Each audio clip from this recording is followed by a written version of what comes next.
ভেনেজুয়েলায় পরপর দুটি শক্তিশালী ভূমিকম্পে দেশটির রাজধানী কারাকাসে ব্যাপক ক্ষয়ক্ষতি হয়েছে। স্থানীয় সময় বুধবার সন্ধ্যায় আঘাত হানা ভূমিকম্প দুটির মাত্রা ছিল 7.1 এবং 7.5। ভূমিকম্পের উৎপত্তিস্থল ছিল কারাকাস থেকে প্রায় 168 কিলোমিটার পশ্চিমে মোরন এলাকার কাছে। এতে রাজধানী কারাকাসের বিভিন্ন ভবন ধসে পড়েছে। ভূমিকম্পটির ফলে ব্যাপক হতাহতের আশঙ্কা করা হচ্ছে। বিস্তারিত মনিরুজ্জামান বাবুর প্রতিবেদনে। ভেনেজুয়েলায় জাতীয় ছুটির দিন পালিত হচ্ছিল বুধবার। এর মাঝেই স্থানীয় সময় সন্ধ্যা 6টা 4 মিনিটে ভেনেজুয়েলার রাজধানী কারাকাস থেকে প্রায় 284 কিলোমিটার পশ্চিমে সান ফেলিপের কাছে 7.2 মাত্রার প্রথম ভূমিকম্প আঘাত হানে। মার্কিন ভূতাত্ত্বিক জরিপ সংস্থা ইউএসজিএস জানায় ভূমিকম্পটির গভীরতা ছিল 22 কিলোমিটার। এর মাত্র 39 সেকেন্ড পরই রাজধানী থেকে প্রায় 293 কিলোমিটার পশ্চিমে ইউমারের কাছে 7.5 মাত্রার আরেকটি ভূমিকম্প অনুভূত হয়, যার গভীরতা ছিল 10 কিলোমিটার এবং কেন্দ্রস্থল ছিল মোরনের 16 কিলোমিটার দক্ষিণ পশ্চিমে। ইউএসজিএস বলছে এই ভূমিকম্পে ব্যাপক প্রাণহানি ও ক্ষয়ক্ষতির সম্ভাবনা রয়েছে। সংস্থাটি প্রাথমিকভাবে অনুমান করেছে যে মৃতের সংখ্যা 10,000 থেকে 1 লাখের মধ্যে হতে পারে। এদিকে বিবিসি জানিয়েছে ভূমিকম্পের ফলে রাজধানী কারাকাসে প্রবল কম্পন অনুভূত হয়েছে। এছাড়া বিভিন্ন ভবন ধসে পড়ার খবরও পাওয়া গেছে। জ্বালানি সরবরাহ ব্যাহত হয়েছে এবং ধ্বংসস্তূপের নিচে আটকে পড়া মানুষ সাহায্যের জন্য আহ্বান জানাচ্ছেন। স্বরাষ্ট্রমন্ত্রী দিওসদাদো কাবেয়া জনগণকে তাদের ঘর বাড়ি ছেড়ে বাইরে অবস্থান করার অনুরোধ জানিয়েছেন। তিনি বলেন, আগাম সতর্কতা হিসেবে বেশ কয়েকটি ভবনে গ্যাস সংযোগ বিচ্ছিন্ন করা হয়েছে। আমাদের কিছু স্থাপনা বা ভবন ক্ষতিগ্রস্ত হয়েছে। আগাম সতর্কতা হিসেবে বেশ কয়েকটি ভবনে গ্যাস সংযোগ বিচ্ছিন্ন করা হয়েছে। আমরা গ্যাস থেকে কোনো ধরনের দুর্ঘটনা ঘটুক তা চাই না। এদিকে উদ্ধারকর্মীরা ক্ষতিগ্রস্ত এলাকায় তল্লাশি ও উদ্ধার অভিযান চালিয়ে যাচ্ছেন। কর্তৃপক্ষ পরবর্তী আফটারশকের আশঙ্কায় জনগণকে সতর্ক থাকার পরামর্শ দিয়েছে। মনিরুজ্জামান বাবু, ৭১। এদিকে ভেনেজুয়েলার পর ভূমিকম্পে কেঁপে উঠেছে পূর্ব এশিয়ার দেশ জাপান। মার্কিন ভূতাত্ত্বিক জরিপ সংস্থা ইউএসজিএস জানিয়েছে আঘাত হানা ভূমিকম্পটির মাত্রা রিখটার স্কেলে 6.9। ভূমিকম্পটি কুজি থেকে 35 কিলোমিটার উত্তর পূর্বে 32 মাইল গভীরে আঘাত হানে। তবে কোনো ধরনের সুনামি সতর্কতা জারি করা হয়নি। এদিকে ভূমিকম্পে তাৎক্ষণিকভাবে কোনো বড় ধরনের ক্ষয়ক্ষতির খবর পাওয়া যায়নি বলে জানিয়েছে কর্তৃপক্ষ। তবে দেশটির প্রধানমন্ত্রী সানায়ে তাকাইচি জরুরি দুর্যোগ মোকাবিলার জন্য সরকারকে ক্ষয়ক্ষতির পরিমাণ জরুরিভাবে মূল্যায়ন করার নির্দেশ দিয়েছেন। তীব্র তাপপ্রবাহে বিপর্যস্ত হয়ে পড়েছে পুরো ইউরোপ, যার মধ্যে সবচেয়ে ভয়াবহ পরিস্থিতির মুখে পড়েছে ফ্রান্স। দেশটিতে চরম গরমে এই পর্যন্ত অন্তত 40 জনের মৃত্যু হয়েছে। এমন পরিস্থিতির মধ্যেই বুধবার দেশটির পশ্চিমাঞ্চলের হাজার হাজার ঘরবাড়ি সম্পূর্ণ বিদ্যুৎহীন হয়ে পড়েছে। দেশটির অর্ধেকেরও বেশি এলাকায় সর্বোচ্চ রেড অ্যালার্ট বা সর্বোচ্চ সতর্কতা জারি করা হয়েছে। ফ্রান্সের পাশাপাশি স্পেনেও জুনের গরমের গত 75 বছরের রেকর্ড ভেঙে গেছে। ইতালিও তীব্র গরমে পড়েছে। দেশটির 16টি প্রাদেশিক রাজধানীতে রেড অ্যালার্ট জারি করা হয়েছে। এছাড়া নেদারল্যান্ডস ও বেলজিয়ামে অরেঞ্জ অ্যালার্ট বা কমলা সতর্কতা জারি করা হয়েছে। যুক্তরাজ্যেও জারি করা হয়েছে বিরল রেড অ্যালার্ট। অন্যদিকে জার্মানি, পোল্যান্ড, ক্রোয়েশিয়া এবং হাঙ্গেরিতেও আগামী কয়েকদিনের জন্য তীব্র গরমের সতর্কতা দেওয়া হয়েছে। যুক্তরাজ্যে গ্রীষ্মকাল আগের চেয়ে অনেক বেশি তপ্ত। চলতি জুনে এই দেশটির কিছু অঞ্চলে তাপমাত্রা 37 ডিগ্রি সেলসিয়াস ছুঁতে পারে বলে আশঙ্কা করছে আবহাওয়া বিভাগ। বিশেষজ্ঞরা বলছেন এটি শুধু একটি সামরিক তাপপ্রবাহ নয়, বরং জলবায়ু পরিবর্তনের দীর্ঘমেয়াদী প্রভাবের ইঙ্গিত। আগামীতে এই তাপমাত্রা আরও বাড়তে পারে বলে আশঙ্কা বিশেষজ্ঞদের। এই অবস্থা মোকাবেলায় এখন থেকেই প্রস্তুতি গ্রহণ করার পরামর্শ তাদের। অরিসুল ইসলামের প্রতিবেদনে বিস্তারিত। রেকর্ড তাপপ্রবাহে পুড়ছে যুক্তরাজ্য। দক্ষিণ পূর্ব ইংল্যান্ডের কিছু এলাকায় তাপমাত্রা 37 ডিগ্রি সেলসিয়াস পর্যন্ত পৌঁছাতে পারে বলে সতর্ক করেছে আবহাওয়া বিভাগ। জুন মাসে এমন তাপমাত্রা দেশটির ইতিহাসে নজিরবিহীন। বিশেষজ্ঞরা বলছেন জলবায়ু পরিবর্তনের কারণে যুক্তরাজ্যে গরমের তীব্রতা বাড়ছে। গত এক দশকে তাপমাত্রা 30 ডিগ্রি সেলসিয়াসের পারদ ছুঁয়েছে এমন দিনের সংখ্যা আগের তুলনায় 3 গুণেরও বেশি বেড়েছে। একসময় 35 ডিগ্রি সেলসিয়াস ছিল বিরল ঘটনা, অথচ গত 10 বছরের মধ্যে 6 বছরেই সেই সীমা অতিক্রম করেছে দেশটি। এ অবস্থায় নতুন আশঙ্কা করছেন বিশেষজ্ঞরা। তারা বলছেন 2022 সালে যুক্তরাজ্যের সর্বোচ্চ 40.3 ডিগ্রি সেলসিয়াস তাপমাত্রা রেকর্ড হয়েছিল। বর্তমান হারে বৈশ্বিক উষ্ণায়ন চলতে থাকলে 2050 সালের মধ্যে দেশটিতে এই ধরনের তাপমাত্রা নিয়মিত ঘটনা হয়ে উঠতে পারে। তবে প্রশ্ন হলো, এমন ভবিষ্যতের জন্য কতটা প্রস্তুত যুক্তরাজ্য? ব্রিটেন সরকারের স্বাধীন উপদেষ্টা সংস্থা ক্লাইমেট চেঞ্জ কমিটির উত্তরটি খুব একটা আশাব্যঞ্জক নয়। সংস্থাটি বলছে, সম্প্রতি চরম তাপপ্রবাহ মোকাবেলায় ধারাবাহিক সরকারগুলোর প্রস্তুতি খুবই হতাশাব্যঞ্জক।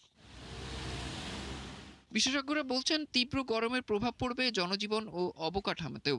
জরুরি পদক্ষেপ না নিলে শতাব্দীর মাঝামাঝি সময়ে 90% বেশি বাড়ি তীব্র তাপপ্রবাহে ক্ষতিগ্রস্ত হবে, যা হুমকিতে ফেলবে স্বাভাবিক জীবনযাত্রা। এই অবস্থা থেকে রক্ষা পেতে সবখানেই শীতলীকরণ ব্যবস্থার আওতায় আনা এবং তাপপ্রবাহ মোকাবেলায় দীর্ঘমেয়াদী পরিকল্পনা নেওয়ার সুপারিশ করেছেন বিশেষজ্ঞরা। অরিসুল ইসলাম, ৭১। ইরানের পারমাণবিক স্থাপনাগুলো পরিদর্শন করা হবে বলে জানিয়েছেন আন্তর্জাতিক পরমাণু শক্তি সংস্থার প্রধান। কিন্তু তেহরান বলছে, যুক্তরাষ্ট্রের সঙ্গে চূড়ান্ত চুক্তি হলেই কেবল এই পরিদর্শন সম্ভব। এদিকে উপসাগরীয় সহযোগিতা পরিষদের বৈঠকের আগে বাহরাইনে পৌঁছে মার্কিন পররাষ্ট্রমন্ত্রী মার্কো রুবিও উপসাগরীয় মিত্রদের স্বার্থ রক্ষার প্রতিশ্রুতি দিয়েছেন। আর হরমুজ প্রণালীতে আটকে পড়া 11,000 নাবিককে উদ্ধারের জন্য জাতিসংঘের সমর্থিত নতুন এক পরিকল্পনার অধীনে আন্তর্জাতিক জলপথ দিয়ে চলাচলকারী জাহাজের সংখ্যা ক্রমাগত বাড়ছে। এছাড়া চলাচলের বিধিনিষেধ আরও শিথিল হওয়ায় 5টি দক্ষিণ কোরীয় জাহাজ হরমুজ প্রণালী অতিক্রম করেছে। আরও 13টি দক্ষিণ কোরীয় জাহাজ প্রণালীতে এখনও রয়ে গেছে। অন্যদিকে লেবাননের দক্ষিণাঞ্চলীয় শহর নাওয়াতিয়েহতে ইসরায়েলি হামলায় নিহত হয়েছেন 2 জন। সেই সঙ্গে ইসরায়েলের প্রতিরক্ষা মন্ত্রী জানিয়েছে, যুক্তরাষ্ট্র চাপ দিলেও দক্ষিণ লেবানন থেকে সেনা প্রত্যাহার করবে না তার দেশ। ডোনাল্ড ট্রাম্পের যুদ্ধনীতিতে হ্রাস টানতে প্রথমবারের মতো একটি গুরুত্বপূর্ণ প্রস্তাব অনুমোদন করেছে মার্কিন সিনেট। 50 থেকে 48 ভোটে পাশ হওয়া এই প্রস্তাবকে ঘিরে যুক্তরাষ্ট্রের রাজনীতিতে শুরু হয়েছে নতুন বিতর্ক। প্রশ্ন উঠেছে, সিনেটের এই ভোটের পরও কি ট্রাম্প চাইলেই ইরানে হামলা চালাতে পারবেন? বিস্তারিত মনিরুজ্জামান বাবুর প্রতিবেদনে। ইরান যুদ্ধ থামাতে সিনেটে এটি ছিল 10ম প্রচেষ্টা। ইরানের বিরুদ্ধে যুক্তরাষ্ট্রের সামরিক পদক্ষেপ ঠেকানোর লক্ষ্যে যুদ্ধ ক্ষমতা সংক্রান্ত একটি প্রস্তাব মঙ্গলবার প্রথমবারের মতো অনুমোদন করে মার্কিন সিনেট। এই প্রস্তাবের মাধ্যমে আইন প্রণেতারা স্পষ্ট বার্তা দিয়েছেন যে কংগ্রেসের অনুমোদন ছাড়া দীর্ঘমেয়াদী যুদ্ধ পরিচালনা বা নতুন সামরিক সংঘাতে জড়ানোর বিষয়ে তাদের উদ্বেগ রয়েছে। তবে রাজনৈতিক বিশ্লেষকদের মতে এই প্রস্তাব পাশের ফলে মার্কিন রাজনীতি ও ট্রাম্পের যুদ্ধনীতিতে কয়েকটি বড় প্রভাব পড়তে যাচ্ছে। প্রথমত, এটা ট্রাম্পের একক সিদ্ধান্তের উপর বড় ধাক্কা। ট্রাম্প প্রশাসন যে ইরান সংঘাত সম্পূর্ণ নিজের পছন্দে বা একক সিদ্ধান্তে শুরু করেছিল, এই প্রস্তাব পাশের মাধ্যমে তার উপর আইন প্রণেতারা একটি বড় লাগাম টানলেন। এটি স্পষ্ট করে দিল যে প্রেসিডেন্ট চাইলেই একক ইচ্ছায় যুদ্ধ চালিয়ে যেতে বা নতুন করে যুদ্ধ শুরু করতে পারবেন না। দ্বিতীয়ত, রিপাবলিকান পার্টির ভেতরেও ট্রাম্পের নীতি নিয়ে মতবিরোধ সামনে এসেছে। এই প্রস্তাব পাশের ক্ষেত্রে ডেমোক্র্যাটদের সঙ্গে 4 জন রিপাবলিকান সিনেটরও যোগ দিয়েছিলেন। এটি ট্রাম্পের নিজস্ব দল রিপাবলিকান পার্টির ভেতরে অসন্তোষ এবং ট্রাম্পের যুদ্ধনীতির প্রতি এক ধরনের অনাস্থা প্রকাশ করে। এরপরই যে জটিলতা তৈরি হচ্ছে সেটা যুদ্ধ অর্থায়নে। ইরান সংক্রান্ত ভবিষ্যৎ সামরিক ব্যয়ের জন্য কংগ্রেস থেকে বিপুল অর্থ বরাদ্দ আদায় করা প্রশাসনের জন্য আরও কঠিন হয়ে উঠতে পারে। সবশেষ ট্রাম্প নিজেই স্বীকার করেছেন যে এই প্রস্তাব পাশের ফলে ইরানের সাথে চলমান আলোচনা বা দর কষাকষিতে যুক্তরাষ্ট্রের অবস্থান কিছুটা দুর্বল হতে পারে। বিশ্লেষকদের মতে সিনেটের এই প্রস্তাব ট্রাম্পকে পুরোপুরি থামাতে না পারলেও তার রাজনৈতিক ও কৌশলগত স্বাধীনতার উপর একটি গুরুত্বপূর্ণ চাপ তৈরি করেছে। মনিরুজ্জামান বাবু, ৭১। ইসরায়েলি বাহিনীর হামলায় লেবাননের দক্ষিণাঞ্চলে নিহত অন্তত 2 জন। এই ঘটনায় যুদ্ধবিরতি লঙ্ঘনের অভিযোগ তুলেছে ইরান সমর্থিত সশস্ত্র গোষ্ঠী হিজবুল্লাহ। রয়টার্সের তথ্য অনুযায়ী নাবাতিহ আল ফাউকা এলাকায় সড়ক পরিষ্কারের সময় একটি বুলডোজার ও সেখানে থাকা কয়েকজনের উপর গুলি চালায় ইসরায়েলি বাহিনী। তবে ইসরায়েলের দাবি, ওই এলাকায় থাকা লোকজন তাদের নিয়ন্ত্রিত অঞ্চলের সীমা অতিক্রম করেছিল এবং তারা হুমকি তৈরি করায় গুলি চালানো হয়। হিজবুল্লাহ বলেছে নিহতরা বেসামরিক নাগরিক এবং একটি যুদ্ধবিরতির স্পষ্ট লঙ্ঘন। এর জেরে নতুন করে উত্তেজনা তৈরি হলেও যুদ্ধবিরতি এখনও কার্যকর রয়েছে। এদিকে সংঘাতের আশঙ্কার মধ্যেই দক্ষিণ লেবাননে ফিরতে শুরু করেছেন বাস্তুচ্যুত মানুষজন। ইরানের সর্বোচ্চ নেতা আয়াতুল্লাহ আলী খামেনির রাষ্ট্রীয় শোক ও দাফন অনুষ্ঠানে যোগ দিতে ভারতের প্রধানমন্ত্রী নরেন্দ্র মোদীকে আনুষ্ঠানিক আমন্ত্রণ জানিয়েছেন ইরানের প্রেসিডেন্ট মাসুদ পেজেশকিয়ান। তবে অনুষ্ঠানে ভারতের পক্ষ থেকে কে প্রতিনিধিত্ব করবেন তা এখনও চূড়ান্ত হয়নি। দীর্ঘদিনের কূটনৈতিক ও বাণিজ্যিক সম্পর্ক রয়েছে ভারত ও ইরানের মধ্যে। সাম্প্রতিক পশ্চিম এশিয়ার উত্তেজনা ও সংঘাতের সময়ও দুই দেশের শীর্ষ নেতাদের মধ্যে একাধিকবার আলোচনা হয়েছে। এর আগে খামেনির মৃত্যুতে ভারতের পক্ষ থেকে শোক জানাতে দেশটির পররাষ্ট্র সচিব বিক্রম মিশ্র নয়াদিল্লিতে ইরানি দূতাবাসে গিয়ে শোক বইয়ে স্বাক্ষর করেন। ইরানের সঙ্গে দীর্ঘস্থায়ী সংঘাত এবং পরবর্তীতে সমঝোতা চুক্তি নিয়ে যুক্তরাষ্ট্রের জনগণের মধ্যে বাড়ছে অসন্তোষ।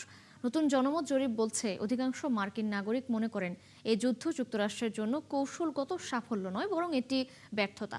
এমনকি প্রেসিডেন্ট ডোনাল্ড ট্রাম্পের নিজ দলের সমর্থকদের মধ্যেও দেখা যাচ্ছে হতাশা। অন্যদিকে রয়টার্সের করা জনমত জরিপ বলছে ইরানের সঙ্গে যুক্তরাষ্ট্রের হওয়া যুদ্ধবিরতি চুক্তি বেশি দিন টিকবে না বলে মনে করেন বেশিরভাগ মার্কিনী। বিস্তারিত মনিরুজ্জামান বাবুর প্রতিবেদনে। ইরানের সঙ্গে যুদ্ধ অবসানে যুক্তরাষ্ট্রের সমঝোতা চুক্তির পর প্রকাশিত একাধিক জনমত জরিপে উঠে এসেছে উদ্বেগজনক চিত্র। সিবিএস নিউজ পরিচালিত জরিপ অনুযায়ী ৭৮% মার্কিন নাগরিক চান যুদ্ধ দ্রুত শেষ হোক। মাত্র ২২% মনে করেন আরও চাপ সৃষ্টি করে ইরানের কাছ থেকে বাড়তি ছাড় আদায় করা উচিত। তবে যুদ্ধ বন্ধের পক্ষে থাকলেও চুক্তি নিয়ে সন্তুষ্ট নন অধিকাংশ মার্কিনী। জরিপে মাত্র ২২% উত্তরদাতা বলেছেন চুক্তিটি যুক্তরাষ্ট্রের জন্য বেশি লাভজনক। বিপরীতে ৩৭% মনে করেন এতে সবচেয়ে বেশি সুবিধা পেয়েছে ইরান। আর ৪১% মতে চুক্তিটি উভয় পক্ষের জন্য সমান। রাজনৈতিক বিশ্লেষকদের মতে সবচেয়ে বড় ধাক্কা এসেছে পারমাণবিক ইস্যুতে। যুদ্ধের অন্যতম প্রধান লক্ষ্য ছিল ইরানের পারমাণবিক কর্মসূচি স্থায়ীভাবে বন্ধ করা। কিন্তু ৬৯% মার্কিন নাগরিক মনে করেন বর্তমান চুক্তি ইরানের পারমাণবিক উচ্চাকাঙ্ক্ষা থামাতে পারবে না। এমনকি রিপাবলিকান সমর্থকদের প্রায় অর্ধেকও একই মত পোষণ করেন। বিশ্লেষকদের মতে যুদ্ধের সামরিক ক্ষতি সত্ত্বেও ইরান তার কৌশলগত সক্ষমতার প্রমাণ দিয়েছে। বিশেষ করে হরমুজ প্রণালী ঘিরে তাদের অবস্থান বিশ্ব অর্থনীতিতে বড় ধরনের প্রভাব ফেলেছে। ফলে অনেক মার্কিন নাগরিক মনে করছেন যুদ্ধের নেতিবাচক প্রভাব যুক্তরাষ্ট্রকে আরও দীর্ঘ সময় বহন করতে হবে। জরিপ অনুযায়ী ৫৭% আমেরিকান বিশ্বাস করেন এই যুদ্ধ সমস্যা সমাধানের চেয়ে নতুন সমস্যা বেশি সৃষ্টি করেছে। মাত্র ২১% মনে করেন এটি কার্যকর কোনো সমাধান এনে দিয়েছে। সবশেষে জরিপে উঠে এসেছে আরেকটি গুরুত্বপূর্ণ তথ্য। প্রায় ২/৩ মার্কিন নাগরিক মনে করেন ট্রাম্প প্রশাসন তাদের ঘোষিত লক্ষ্য অর্জন করতে পারেনি, বরং যে কোনো মূল্যে সংঘাতের অবসান ঘটানোর জন্যই তারা এই চুক্তিতে পৌঁছেছে। জনমত জরিপের এই ফলাফল স্পষ্ট করে দিচ্ছে ইরান যুদ্ধ নিয়ে মার্কিন জনগণের আস্থা তলানিতে পৌঁছেছে। যুদ্ধের লক্ষ্য, কৌশল এবং ফলাফল সবকিছু নিয়েই প্রশ্ন তুলেছেন তারা। ফলে আগামী দিনে এই ইস্যু যুক্তরাষ্ট্রের অভ্যন্তরীণ রাজনীতিতেও বড় প্রভাব ফেলতে পারে। মনিরুজ্জামান বাবু, ৭১। চীনের প্রযুক্তি জায়ান্ট আলিবাবা গ্রুপ মার্কিন প্রতিরক্ষা দপ্তর পেন্টাগনের বিরুদ্ধে আদালতে মামলা করেছে। চীনা সামরিক বাহিনীর সঙ্গে সংশ্লিষ্ট প্রতিষ্ঠান হিসেবে তালিকাভুক্ত করার সিদ্ধান্তকে ভিত্তিহীন ও খামখেয়ালি বলে দাবি করেছে কোম্পানিটি। ক্যালিফোর্নিয়ার সান জোসে ফেডারেল আদালতে করা মামলায় আলিবাবা বলেছে তাদের বিরুদ্ধে পেন্টাগনের সিদ্ধান্তের পেছনে কোনো বাস্তব তথ্য বা আইনি ভিত্তি নেই। চলতি মাসে প্রকাশিত পেন্টাগনের তালিকায় আলিবাবার পাশাপাশি চীনের প্রযুক্তি প্রতিষ্ঠান বাইডু ও বৈদ্যুতিক গাড়ি নির্মাতা BYDর নামেও রয়েছে। এই তালিকাভুক্তির ফলে আগামী ৩০ জুন থেকে এসব প্রতিষ্ঠানের সঙ্গে নতুন চুক্তি করতে পারবে না পেন্টাগন। এদিকে যুক্তরাষ্ট্রের পদক্ষেপের জবাবে চীনও পাল্টা ব্যবস্থা নিয়েছে। বেজিং যুক্তরাষ্ট্রের কয়েকটি প্রতিরক্ষা ও বিরল খনিজ খাত সংশ্লিষ্ট প্রতিষ্ঠানের উপর রপ্তানি নিয়ন্ত্রণ আরোপ করেছে। রঙিন ঘুড়ির ছোঁয়ায় বদলে গেছে ডেনমার্কের আকাশ। বিশাল সমুদ্র সৈকতে উঠছে নানা আকৃতির দৃষ্টিনন্দন সব ঘুড়ি। কখনো বিশাল স্কুইড, কখনো কাঁকড়া, আবার কখনো মানুষের অবয়ব। বিশ্বের ২৬টি দেশ থেকে আসা হাজারো ঘুড়িপ্রেমীর অংশগ্রহণে ফ্যানো দ্বীপে বসেছে আন্তর্জাতিক ঘুড়ি উৎসব। শুধু ঘুড়ি ওড়ানো নয়, সৃজনশীলতা আর আনন্দ ভাগাভাগির এক মিলন মেলায় পরিণত হয়েছে এই আয়োজন। আরও জানাচ্ছেন দেওয়ান মুবাশশিরা হোসেন। আকাশ জুড়ে হাজারো রঙের খেলা, কখনো বিশাল স্কুইড, কখনো কাকড়া, আবার কখনো মানুষের আকৃতির ঘুড়ি। দৃষ্টিনন্দন এমন সব ঘুড়িতে ছেয়ে গেছে ডেনমার্কের ফ্যানো দ্বীপের আকাশ। প্রতি বছরের মতো এবারও অনুষ্ঠিত হয়েছে ফ্যানো ইন্টারন্যাশনাল কাইট ফ্লায়ার্স মিটিং।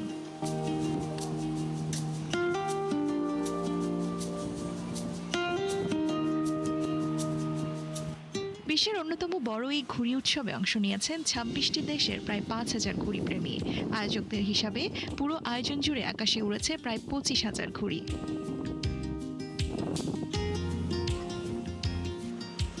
ডেনমার্কের উত্তর সাগর উপকূলের কাছে অবস্থিত ফ্যানো দ্বীপ ঘুড়ি ওড়ানোর জন্য বিশেষভাবে জনপ্রিয়। বিস্তৃত সমুদ্র সৈকত, শক্ত মাটির মতো সমতল বালু আর নিয়মিত উপকূলীয় বাতাস, সব মিলিয়ে জায়গাটি হয়ে উঠেছে ঘুড়ি প্রেমীদের স্বর্গ।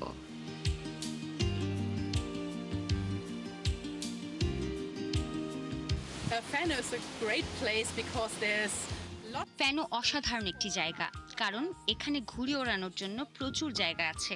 অনেক দেশে সৈকতে ঘুড়ি ওড়ানো সীমিত, কিন্তু এখানে সবাই আনন্দের সঙ্গে এটি করতে পারে।